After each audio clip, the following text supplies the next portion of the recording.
Ça y est, on y est presque, on est bientôt sur la sortie de One UI 6 sur une bonne partie des téléphones Samsung. Bonjour à tous et bienvenue sur cette nouvelle vidéo, c'est Hugo sur la chaîne Gigatop. Allez, c'est parti.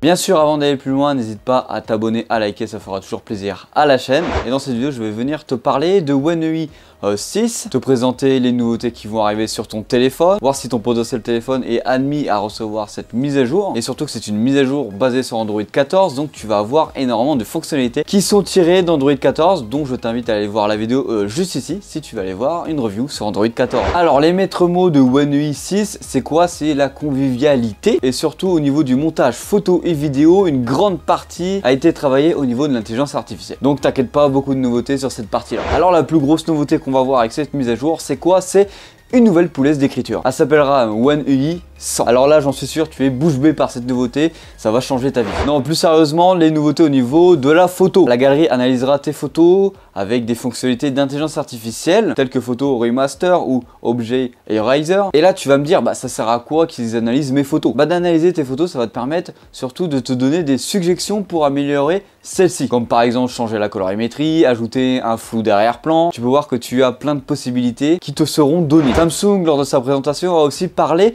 d'un nouveau éditeur vidéo multicouche qui s'appellera Samsung Studio. Il va te permettre de faire quoi? Tout simplement d'ajouter du texte, des autocollants, de la musique à une chronologie sur une vidéo. Ce qui peut être important si tu veux venir faire des TikTok vraiment très rapides sans passer par d'autres logiciels comme CapCut ou FilmGo par exemple. Autre grosse nouveauté qui sera beaucoup plus visuelle et beaucoup plus marquant, c'est le volet de notification, de paramétrage quand tu vas venir descendre sur ton téléphone qui va changer. Une fois que le volet de paramètres est un tout petit peu baissé parce que tu vas avoir deux étapes. On peut voir des éléments, des paramètres rapides et des notifications qui sont visibles. Une fois que tu as le volet complètement ouvert, c'est là que ça change énormément. On peut voir que tous les éléments sont visibles. On peut voir le Smart View, le mode sombre, le mode confort des yeux qui sont beaucoup plus accessibles et on a accès à tous les paramètres rapides. Et tu peux voir qu'en gros plan, tu as le gros bouton Wi-Fi et le grand bouton Bluetooth pour avoir un accès beaucoup plus rapide à toutes ces fonctionnalités. Autre chose qui pourrait arriver sur One UI 6, c'est quoi? C'est le changement des noms de certaines applications. On parle ici d'applications constructeurs. Pour vous donner un exemple, par exemple Samsung Music deviendrait tout simplement Musique, Samsung Member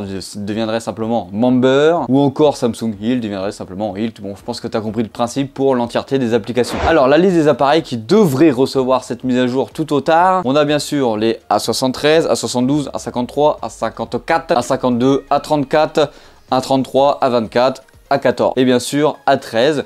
On est sur les téléphones milieu de gamme, donc tu peux voir que tu vas quand même recevoir cette mise à jour sur des téléphones milieu de gamme de chez Samsung. Bien sûr, tu auras une bonne partie des gros haut de gamme après le S21, comme par exemple le Z Flip 4, le Z Flip 5, le Z Fold 4, le Z Fold 3, le Z Fold 5 et bien sûr les séries S23 et plus tard S24. Si tu as un S23, tu vas recevoir la mise à jour avant tout le monde. Ce sera les téléphones test, on va dire ça comme ça, pour l'ensemble des utilisateurs Samsung. Et bien sûr, il ne faut pas oublier les tablettes comme les Tab S9 ou les Tab S8. À l'heure actuelle, la version bêta touche à sa fin. On est sur les correctifs pour Samsung. Ils sont là pour voir s'il n'y a pas des petits trucs, des petits bugs pour venir peaufiner ça à son paroxysme afin de sortir la mise à jour en version publique. Et ça devrait arriver très prochainement si on en lit tout ce qu'on a sur internet à l'heure actuelle. Et surtout que Samsung à mon avis voudrait être à la page sur Android 14 et être dans les premiers à sortir leur surcouche basée sur Android 14. On arrive sur la fin de cette vidéo. Comme d'habitude, je veux bien ton avis en commentaire sur cette surcouche. Quelles sont les fonctionnalités